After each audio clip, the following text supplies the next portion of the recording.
Hello, you're watching TVP World Talks. I'm Jan Ślewiński. With Ukraine peace talks showing no immediate signs of success, Kyiv's allies are considering ramping up economic pressure on Moscow to force it into genuine negotiations. In the US, Donald Trump has unleashed additional tariffs on India, a major buyer of Russian oil, while in Europe, EU defense and foreign ministers are coming together in Copenhagen this weekend to examine options for frozen Russian assets worth almost 200 billion euros. Can economic leverage help Ukraine prevail in its war against Russia? Joining us now is Patryk Kugiel, analyst from the Polish Institute of International Affairs and also lecturer at the Warsaw University. Oh, and welcome to TVP World. Good morning. Thank you for having me. And let's begin with India, because this story has actually been reported on already, but there are some new developments. Senator Lindsey Graham, for example, has warned other countries that a similar approach could also be hitting them in the near future. He posed an important question to them, and I quote, "How do you feel right now that your purchases have resulted in innocent civilians, including children, being killed?" End of quote. Of course, referring to the recent strikes on Kyiv. Does that signal a new, more forceful approach against Russia by the US? I'm wondering what other countries Lindsey Graham is thinking about when he issued his threats. China and Brazil. Yeah, basically we have two major buyers of Indian of Russian oil. Almost 50% of Russian oil goes to China and 40% to India. And for the minor shipments are responsible Turkey, Brazil, and a couple of others. But two major players are in the game, China and India. And whereas United States were brave enough to impose tariffs and punitive measures on India, it is stepping back from imposing the same measures against China. Why is that so? Because US is more dependent on China. India was an easier target for American pressure. Donald Trump tried to play hardball with China in spring. He had to withdraw his tariffs against China. So now he's hoping for a major trade deal with China, which holds him back from escalating this trade war. But then, without further than China and India, there are no major players. Yeah, the other export of Russian oil for other countries is simply irrelevant. So do you think this is not a good approach?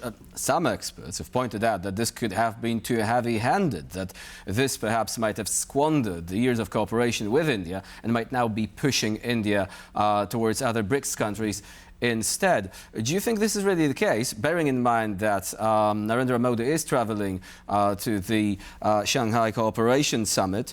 However, there have been also animosities between China and India. So could this actually change because of the tariffs?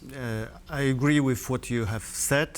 I think American policy is counterproductive. There were other, much better ways to encourage India to lower its import of Russian oil. Playing this hardball against India can only backfire and can push India into the arms of other BRICS countries, as you said. So this is to my understanding, this is a very grave mistake, strategic mistake on the behalf of the United States. United States are destroying 25 years of trust building in relationship with India. India, which is fourth largest global economy, which is the most populous country, one of the major powers. You cannot treat India in this way. So the long-term ramifications of this policy will be grave for the United States, and it can turn India more into anti-Western country, contrary to what the West was trying to achieve for the last 25 years. And in terms of Russian oil and putting a pressure on Russia, it can be counterproductive. As a reaction, we have seen already when Donald Trump imposed tariffs on India, then Indian foreign minister went to Moscow. He met with Vladimir Putin and with Lavrov, and they confirmed already that Vladimir Putin will pay a visit to Delhi later this year. So this only reinforce an attitude and understanding in India that the only trusted partner for India is Russia. So instead of pulling India away from Russia and from the other BRICS countries, Donald Trump is pushing them back into the arms of Vladimir Putin and Xi Jinping, and we will see these embracements and hugs in coming days in China at the Shanghai Cooperation Organization. No, this is a fascinating subject, but we also need to take a look at Europe, because here a different game is being played, right? The summit in Copenhagen is specifically designed as the sort of informal meeting about Russian assets, frozen assets, about 200 billion euros. Do you think a new approach could emerge? Because we've been hearing a lot about confiscation. Some countries are really not into this idea, to put it mildly, right? Could this change, perhaps? We have heard this discussion for the last 3 years. To many, it is very much disappointing that Russian assets has not been taken over and gave back to Ukraine yet. Because there are very serious constraints. Yeah? First of all, legal. We have serious doubts whether this is in accordance with international law, if you can confiscate the assets kept in third countries' banks.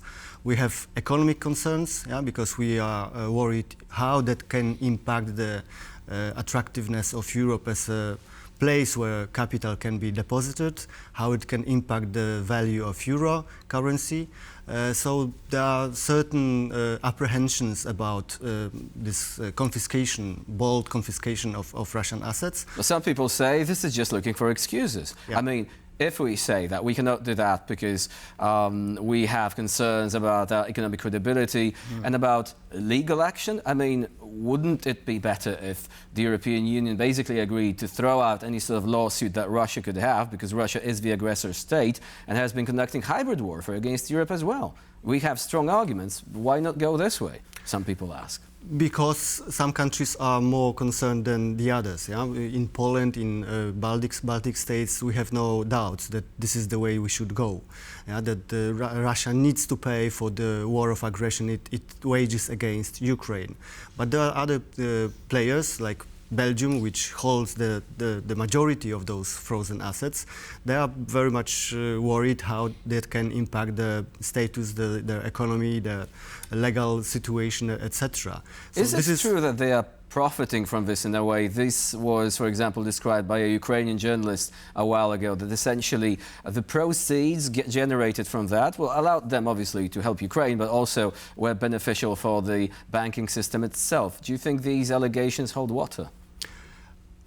I think they do. This is, in very general terms, this is very much beneficial for any country for its own credibility. And credibility has no precise value, but this is priceless. Yeah? The credibility of Belgium and European banking sector is at stake, and this is how it can negatively affect this credibility if Western European countries decide for this option of confiscating. But I think what about political credibility of the EU? We need to be serious. Yeah, if we are taking this war in Ukraine seriously, this is probably the most important asset we have in the hand, that Russia needs to pay for its war against Ukraine. So we have seen more thinking out of the box on many other accounts. So I believe exactly that's what I would like to ask about, because the other option is using the windfall profits, and it's being done. Ukraine is getting this money. Yeah.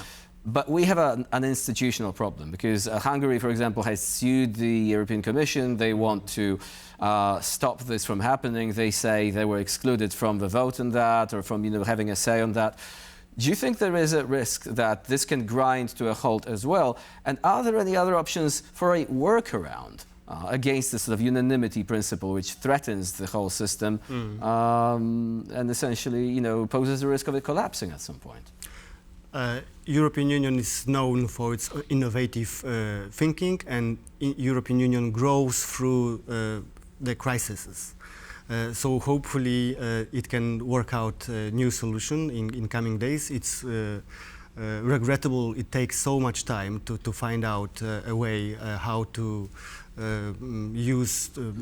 put to a better use the Russian money held in Europe. Without the threat of veto, right? A special purpose vehicle was proposed. Did this work?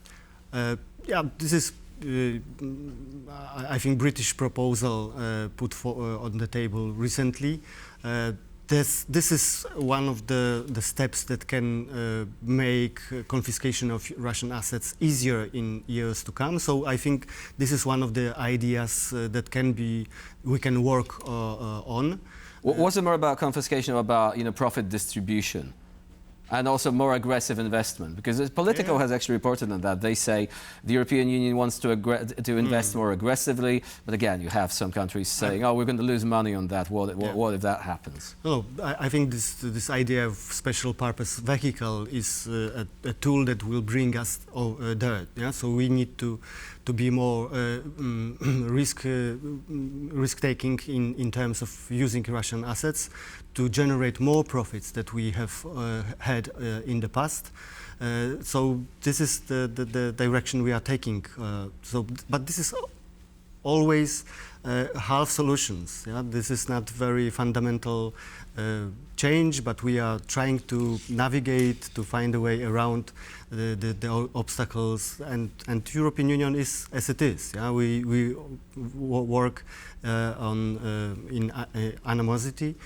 So we need to convince all 27 member states, which is not always easy, and especially taking into account Hungary's close relations with Russia and with other BRICS countries, it can be difficult. Yeah? But this is how the European Union is constructed. If we want European Union to be more vocal and effective and faster in its action, we should opt for stronger integration. And we can, for example, propose and support the idea that on the issues of foreign policy, we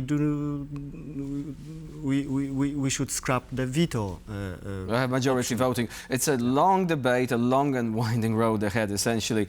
For the time being, Patryk Kugiel was our guest today here on TVP World. Thank you very much for joining us and for sharing your insight. Thank you very much. And I'm Jonasz Rewiński. You're watching TVP World. Stay with us for more latest news, updates and commentary.